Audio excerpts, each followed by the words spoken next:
frustration set in. And I always preach that, and I try to be very cognizant of that, and I think I did. I think I let the losing of that game, I think I let the fact that we had those lettermen there, but our fans in general, because I didn't think we played with the spirit and the passion that we need to.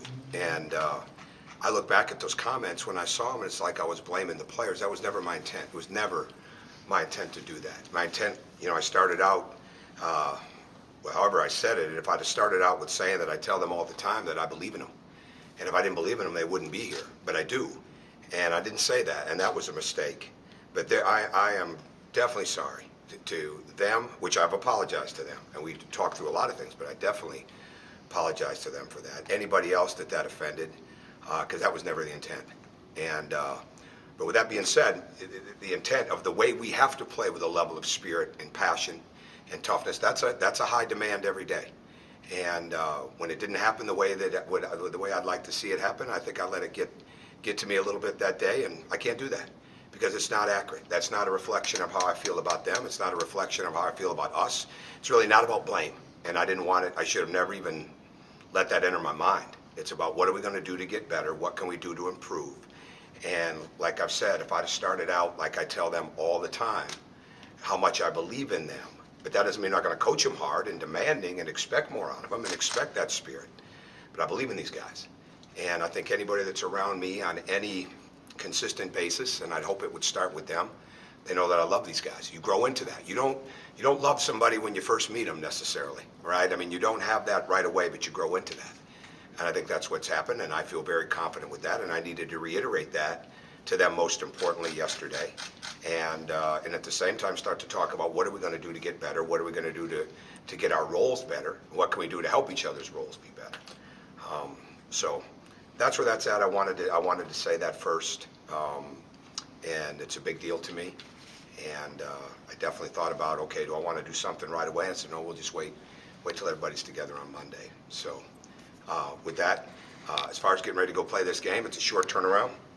But our guys, I think, are definitely excited to play. We know that they're coming off a big win the other day. They're a talented team. They've got explosiveness in the backcourt. They can score up front. They mix their defenses. They're at home, and we've got to go find a way. But I think everybody is excited to do that, and we're ready to go. Well, hopefully, after a couple hours, we'll be ready to go. So go ahead. You said what you said. How did you can't take that back? Or I guess no. you did take Well, it back. I But how did the players respond? Both I guess in this meeting you had and then in practice. Well, you know what? I reminded them again because it's not the first time I've said that. One thing we got to build is confidence, right? We don't have a lot of real confidence right now. So sometimes you got to remind people you believe in them, even when they don't necessarily see it themselves. And I didn't do a very good job of that the other day, obviously. But in other times with them, you see something. And it goes back to the spring, studying every guy in this team, going through the spring with them. You grow a belief, right?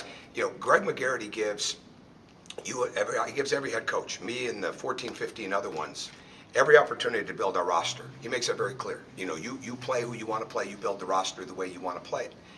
And when you walk into a program, there's a way that players can go on. You can't take their scholarship. They can stay on an academic scholarship, but they don't have to be on the team. I got into this. I never even considered that. Right? It's a first-year head coach with that rule being in place. I never even considered that. It's not about taking somebody's scholarship. You don't have the right to do that. But it's like believing in guys, right? And I want them to believe in themselves. And I think it's just another chance to reiterate that. But with that comes a standard that you've got to work towards, play to every day, and that's a demanding thing. Whether you're in a first-year job or whether you've been somewhere 10 years, you've got to demand that out of guys, and it was just a reminder of that. They know we can be better, but we're in it together, right? I mean, I'm told, we want to fight with each other, right? That's what you're trying to build, and it takes time to build that. But that was definitely my mistake, and I didn't realize it at the time, or I'd have corrected it. I didn't realize it until I read my words. I said, that's not what I meant, and it certainly wasn't my intent. But I said it, and that's why I'm apologizing now. When you spoke after the spring, after seeing the team, you did seem optimistic about the roster. Oh, and I still am. Okay. It still am. I think that's where belief comes in, Seth. I mean, but that doesn't mean it's going to be good every day, because it's not. I mean, you've got to work with it. But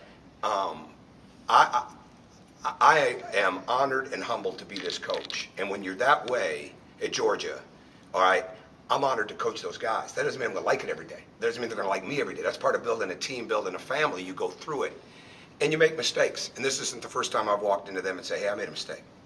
Right? That's part of life too. Because if I'm going to try to teach them the life lessons of good, you got to teach them when it's not so good and help reiterate that. That's what their families expect. So it's just a matter of working to get better on a daily basis. I mean, it is what it is, and we just want to continue to improve every way we possibly can, and that's what we've been trying to do. You know, you guys have started the way you started in the SEC. Is can't put the toothpaste back in the tube. But when you start going through and looking at the rest of the schedule, how important is it to get the one win, the two Well, wins? you just want to get on a one-game winning streak every day. And I know that sounds corny, but it's really the truth. I mean, it's what you want. You can be winning 10 games in a row and you want to be on a one-game winning streak. You can't. You got to learn from the past. You can't get too far ahead into the future. So you really can't start looking ahead. And in any league, but especially a league like this, you better be absolutely locked into what you're doing on a daily basis with your team to get ready for the next game. So that's what it is. But here's another thing. You know what? I've got to make sure when you start to lose confidence sometimes, all right, because it's not like they ain't working hard. And it's not like we're not playing hard. There's a spirit and a passion that goes with that. You don't want guys trying too hard, right? And we got to have, because our practices have been tremendous. I mean, they have been tremendous. I mean, if you saw them, and I'm not coach speaking, it's the truth, you know. And I think what happens sometimes, and I let this get me the other day a little bit, and I can't do that, is you get in there like you want that practice level to be there throughout the game level, and you know, you get punched in the mouth once in a while in the game. You got to come, I mean, figuratively, right? You've got to be able to come back from that, and we haven't done a great job of that all the time. But in practice, you're trying to get to that point, you know, where you learn how to do that and have that confidence. And we've just got to continue to build on that. Well, the last thing I want to do is add too much pressure.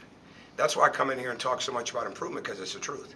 It's not coach speak, it's the truth. We just don't have the record right now to back that up. But they're getting better. I mean, I have no doubt about that. And I judge that based on some of the people that I think really are looking at our team close, maybe from the outside, that I trust in what they see in evaluation, and that helps me a little bit, not only with what I'm seeing and what our staff is seeing.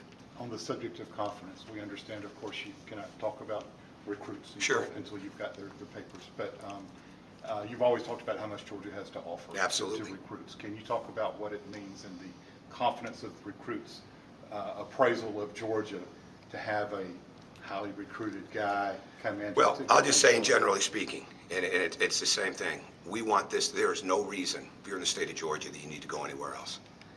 Everything is here, and it starts with not only the beauty of this campus, but the unreal quality of the education here. And it is. I mean, and it's.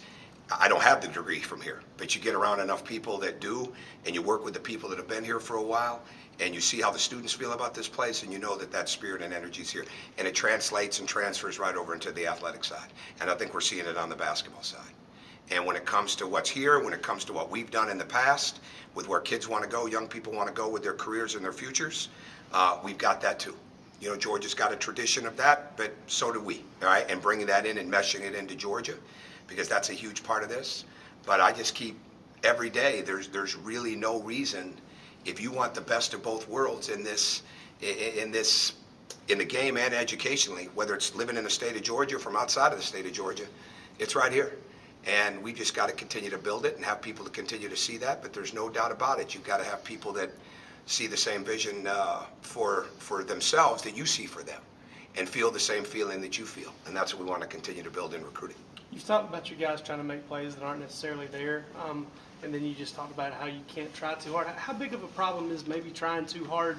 How big of your problem is that right now? Well, it's especially when you haven't had guys that have had to do it over extended periods of time in their career necessarily at the collegiate level. And that's where you got to really trust the offense. You got to trust the system. You got to trust the movement. You got to trust the cutting. You know, we've got to become more connected in those ways. You know, there were defensive possessions the other day that were really, really good. One mistake happens and the margin for error for us is not good, and the other teams are good enough to exploit it. There's going to be a point in time, we've done that to a couple of teams. We've done that at times in games. But when you're playing in a league like this, you can't have that one mistake. That's where that connectivity comes in on both offense and defense. And the simpler you can make it, the better. And that's what we've got to try. But we've got guys that are trying to make things happen for their teammates. But we're true work in progress. I mean, in a lot of ways, And we've just got to continue to build on that every possible way that we can. Did you get a chance to talk to Hugh Durham or any of those I sure lettermen did. that were there? Yeah. Oh, yeah. Yeah, I got to see a lot of the Letterman. I was honored to get a chance to speak to them. John Bateman had set that up for me to be able to do that, and that was fantastic. And I did get to sit with Coach Durham, actually twice, and we actually got to talk basketball a little bit. So that was a thrill. We didn't get a long time because we had recruits here and things of that nature, and he had family and other people too. But we got enough time to speak that I walked away with some good feelings. Is that part of your frustration too, that the effort came against on Letterman's Day? Yeah, and that's no Everybody? excuse. That's no excuse. I said it there. I didn't like that. That's always hard. I'll coach however long I coach, however long I've already coached. There's an added dose of pressure for a coach, and anybody that says differently, then it really isn't locked into what they're doing at the place they're doing it at. And I know I haven't been here very long, but I feel that. And yeah, but I mean that's what's done is done, and that's why I apologize for it because it was never my intent. It really wasn't. It was not my intent. And then to follow up on what he asked about the whole Letterman's deal, I mean, there have been Letterman days in the past, but what did it mean to go out with the throwback uniforms? I mean, have you guys had those? I'm going to be stashed honest away with you. I for a saw little the bit, or- pictures of those. Yeah, they had been. Okay. I saw the pictures of those, but I didn't see them live until I saw them on the players. So they were cool. They were really nice. And that's something I thought was, because there's a very traditional look that brings. And obviously from some of the things I've heard from people, I haven't seen that many people the last couple of days, but I know people liked them. So I'm not sure when we'll bring them out. I got to check on what the rules are on that with what we did with Nike to get those. Oh, yeah. And we'll find out. But yeah, they're cool. So. The meeting you had with the players, was it, how quickly after the game, where was it and where was it? Oh, I didn't meet with them after the game. You can't meet with the team after No, the I game. mean, That'd be a the violation. meeting you had Yesterday. yesterday. Yeah, before Okay. practice. Yeah, it was a normal day, but it was something I was gonna correct. Right, and we had a good long meeting, but it wasn't. It started out with me, but then it started. Okay, what do we got to do to be better? And that's where it really becomes a good sequence. And we lifted and we practiced. With 8 games left in the regular season, how do you boost mental toughness amongst your team right now? I think that's the $1.5 million question that you got to try to answer the best you can. And the biggest thing is what you talk about right now is you don't dwell too much on what's not happening. You focus a lot on what is, where you've got to get better with that, and get guys.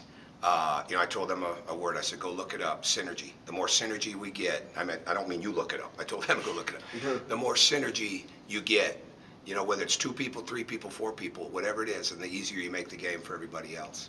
And I think that's what it is. And I think what we've got to continue to do here is just take a breath every day and focus on where we're getting better, focus on what we can clean up and fix, and try to find ways to hide or disguise what we're not, while we're doing it on the court.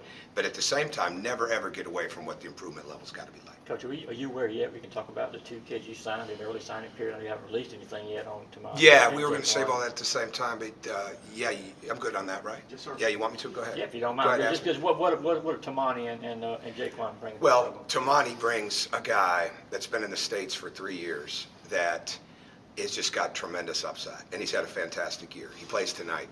He was bigger when he was here the other day than when we signed him. Tremendous attitude, very, very skilled player. Continues to be efficient on both ends of the court. Wanted to be at Georgia, as did Jaquan, which is a huge thing because it's one thing to recruit. It's another thing that once people start to see the vision you have for them. And I think Tamani saw that as well as Jaquan. But Tamani really, truly is just scratching the surface because of his size and because of the amount of versatility that he has in his game. And he's just a wonderful person. And young adult keeps in touch with you.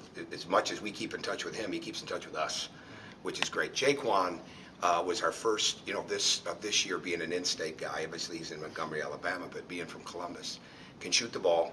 I was a huge fan when I started to watch film, found out he had the Georgia connections, because when we first got here, I didn't really know anything about him. And I just didn't know much, right? And so then learned about him, and we dove in. And after the first time seeing him play and watching him on film, scholarship offer. Again, love his mom, his family. I haven't met Tamani's mom yet because she's in Belgium, but have met Jaquan's. Jaquan has got a high level of offensive ability, smart, instinctive, can score, can get around the rim, he's got some burst, and he's like Tamani. They're going to have to get stronger. I mean, to play in the college game, it goes much faster, and you've got to have much more physicality, but when we look in the way that we want to recruit, those guys fit it very, very well because they have offensive skill, they have upside athletically, they have good bodies, length, And I think, again, with where we want to go with building a team that can switch a lot, like we're trying to do now, and be a very switchable, multi-dimensional defensive team, I think those guys fit that eventually. But they're going to have great summers, great springs and summers to get ready to come in here and help us add to it when that time comes. Based on what you're losing, what's kind of still on the board in terms of needs, position-wise? Oh, I think you just keep recruiting. Every recruit is a case study unto itself. Certainly you can get positional, but I think you got to keep looking at, and we're actively recruiting. I mean, there's no question about that. I mean, we have scholarships. I mean, we're active, and I think you always have to be prepared no matter what your scholarship situation is. I mean, recruiting's a 365-day-a-year deal, and if it's not, you're going to be behind somebody that understands that. And you really don't want to lose that, right? So you have to always be prepared, for scenarios, and you have to be prepared 365 days a year for those decisions. Not only recruiting, but with the way the calendar is, with the way things go in this day and age. I mean, that's part of, doing good business, is being prepared. You got some guys out of Atlanta you just talked about, but how important is it just to be in Atlanta, be a recruiting presence in the city of Atlanta? A city like that, I mean, world-class, literally world-class city like that, absolutely paramount that our presence is there, right? And all we got to do is, follow the leader across the street with what he's doing in the state of Georgia, and Kirby, and what he's doing in the city of Atlanta and others. But there's no question and that was one of the most attractive parts about being able to have a chance to come and be the head coach at the University of Georgia, is the state of Georgia and Atlanta, right? And obviously they're both together, but there's talent and potential and all those things all throughout the state. But to have a presence in there with how big that city is monumental, and we want to continue to do that. So what can I ask you about Crump? Christian Harrison? Christian Harrison. Yeah, you got me. I thought I saw the C. I thought you were going to say Crump. Go ahead. I haven't had a chance to ask you yet. That's okay. But I mean, as a guy from last year, who came in the program and didn't really get much time, and what kind of led you to give him a little bit more opportunity this Well, I year, think he's a side of the especially in program. non-conference? I think it's a couple things, to be honest with you. I think, and sometimes this can be a strength and it can be a weakness, because as a coach, and you coach everybody, right? It doesn't matter if they're their senior, a freshman. It doesn't matter if they're their leading scorer or a walk-on. They all get coached, and that means that there's positives and there's tough days with that. But you coach them, and you coach them like they belong, because if there's going to be somebody on your team, they have to be good enough to impact you winning. And you know what? He's had moments where he has, because we look at him as a member of the Georgia basketball team. He wasn't with us this summer as much. Well, no, he was with us some. He wasn't with us the whole summer. Connor wasn't with us the whole summer. Christian was with us some other parts of that. But he just continues to improve. He works every day. He's one of our tougher players. He's certainly one of our more athletic players. He's got a grit to him. There's a physicality to him. For some of the things that he doesn't do, he makes up for it with those things, and that's very important to our team. He adds an impact to our team. So he gets worked with every day, just like Nick Claxton does and Rayshawn Hammonds does, and there's no difference. And people have different roles, and I think that's one thing that we've got to continue. It's one of the things we talked about yesterday. How do we continue to understand how to make the game easier for each other with roles, playing into roles, and how we enhance each other's? But he certainly understands his. I didn't like that pass he made on the pick and roll the other day. Okay, that wasn't open, but other than that, he does some really good things. Any other questions? Anybody else? Thank you very All right, much. thank you. Thank you. Yeah. Thank you.